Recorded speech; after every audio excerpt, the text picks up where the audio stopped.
Hey Canucks fans, the Vancouver Canucks were defeated 5-3 by the Seattle Kraken in the Kraken's first ever franchise game. And let's talk about what I liked, what I didn't like, and one other thing. I'm Canuck Clay. I'm the founder of the GLCPC, the Good Looking Canucks Positivity Club. This is my Canucks take all in one take. It's Clay's Canucks commentary post-game wrap-up for Sunday, September the 26th. If you're new, this is what you should do. Hit the subscribe button now for daily Canucks insight that's positive, timely, and trustworthy.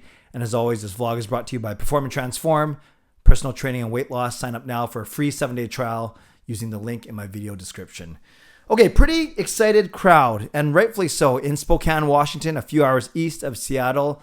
The first ever franchise game, whether preseason or regular season, the first ever game, and therefore the first ever victory for the Seattle Kraken, the 32nd team in the NHL currently, and hoping to be a natural geographic rival. Now, one preseason victory or one preseason defeat is not going to make a rivalry, but it's good. It's great. It not only 32 teams is nice now. There's 4 divisions of 8. It evens everything out. Blah blah blah. And it's nice that we have a geographic rival. Although rivalries are born in the playoffs, you guys know that. But to see the crowd, to see a sellout crowd in Spokane, not even in Seattle, but in Spokane, mostly Seattle Kraken fans, some Canucks fans there as well, of course. And you can't really go over the border, but you know, Canucks fans that live there. But it was they're loud, they were raucous, they were enthusiastic, they were cheering properly, they were booing properly. It was wonderful to see, and a great indication of maybe where this rivalry may get to, hopefully one day. Now, of course, Seattle wanting to make a good first impression, they dressed a pretty good lineup. When you have guys like Eberle, McCann, Donskoy, Giordano was there. You know, both their good goaltenders in Grubauer and Dreger. And I know I'm missing a couple guys up front, but yeah, you know, when you think of guys that the Seattle Kraken dressed a much better lineup than Vancouver. It's not an excuse; it's just the truth. When you look at Vancouver, you probably only had 4 or 5 guys who will play in the forwards, maybe only 3 of the defensemen, and then none of the 2 strongest goalies were left at home for the Abbotsford game. And I'll talk about that at the very end. So overall, Seattle had a stronger lineup, which makes sense. They want to start off strong. I actually predicted a 4-3 loss for Vancouver, and it was 5-3, so it's pretty close, although they did win the shootout, the mean-nothing shootout. So let's get into what I liked, what I didn't like, and one other thing. What I liked the play of Jack Rathbone. This guy is a player. I tweeted about him yesterday when I was at the training camp. I love the way he skates. I love his offensive ability. I saw great passing by him on that first Canucks power play where Boeser ended up scoring 4 or 5 tape-to-tape passes, both to the right to Patan and to the left to Brock Boeser. I don't want to say he's a better passer than Hughes, but he's just as good. The way he kept it flat and wound up Boeser for a few one-timers, including on Boeser's goal. So I like Jack Rathbone's play on the power play.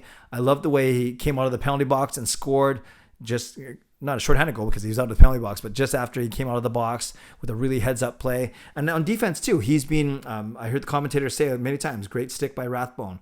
So he's pretty solid defensively. He's not amazing, but he's getting there. So overall, I thought he had a really good game, and he scored the only goal for the Canucks in the shootout. So overall, that third spot is on the left side is Rathbone's spot to lose. He's ahead of Hunt. He's way ahead of Juolevi, that's for sure.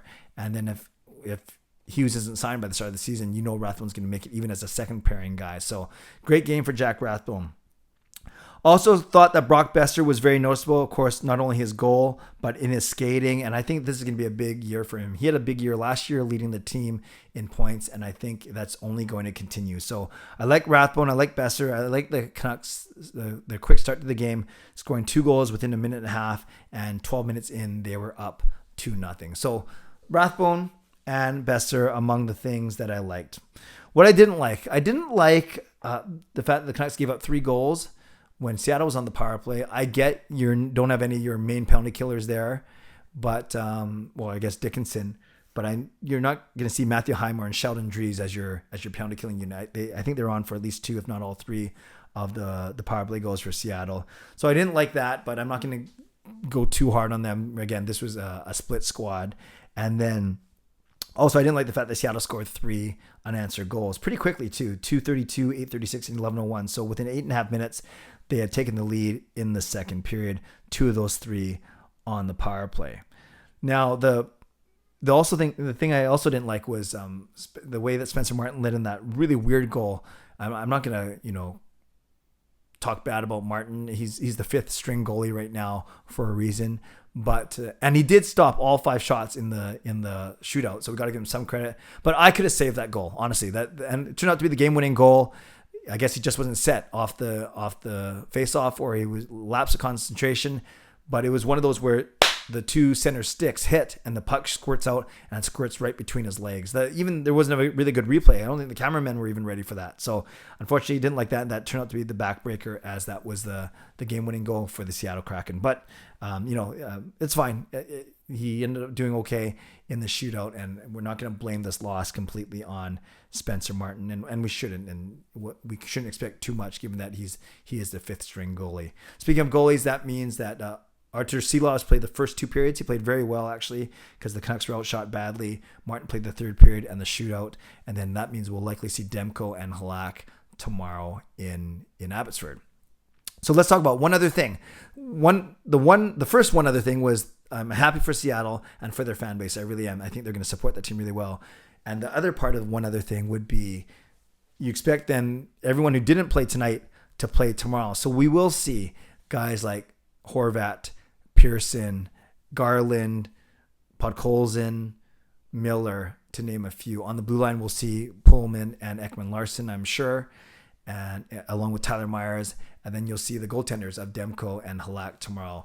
And Travis Green kind of hinted that. He said that we will see a more veteran lineup just kind of like this was a first for Seattle.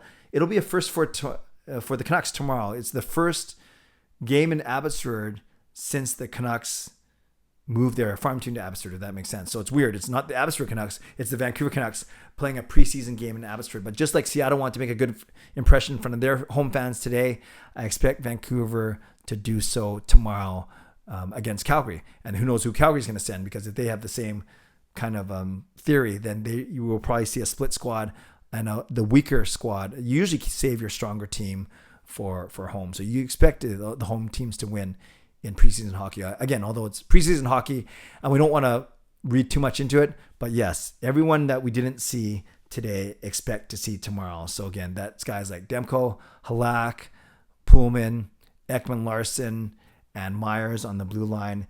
And then up front, we will see Connor Garland, Vasily Podkolzin, JT Miller, Bo Horvat, and Tanner Pearson. So that's already 5 guys that we'll see tomorrow. So I'm looking forward to what happens tomorrow. I think that one will be on Canucks.com, so I'll be watching that.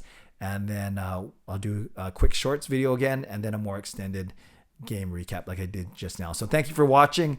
Don't forget, tonight in about half an hour, I'll be doing my live stream at 10 p.m. So I hope you join me then. I'm not sure if you'll even watch this before you join me on the live stream at 10 o'clock tonight. Leave a comment below if you happen to see the game, if you caught it somehow, whether on an illegal feed or an illegal stream. I'm not here to judge. Let me know what you thought and whether you agree with what I liked, Jack Rathbone and Boeser, what I didn't like, penalty kill, 3 unanswered, Spencer Martin, and then one other thing, the veteran lineup for the Canucks in Abbotsford tomorrow night. I want to give a shout out to my hero members, nucksfan number 29, Justin Credible, Lucas Gates, and Andrew Chang, and to my Hall of Fame members, Jens95, simalexander, Chris Seifried, Adam Broomfield, and Shannon Hollingworth. Thanks for your support as always, and thanks to the support of all members of all levels. You are listed in my video descriptions. If you want to become a member of the CCC Crew, press the join button underneath this or in my videos, or the memberships tab on my YouTube channel.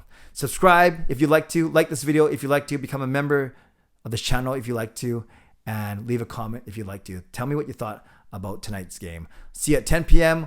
on my live stream. Stay safe, stay healthy, take care of yourselves, and take care of each other. Have a great night. God bless, and go Canucks go.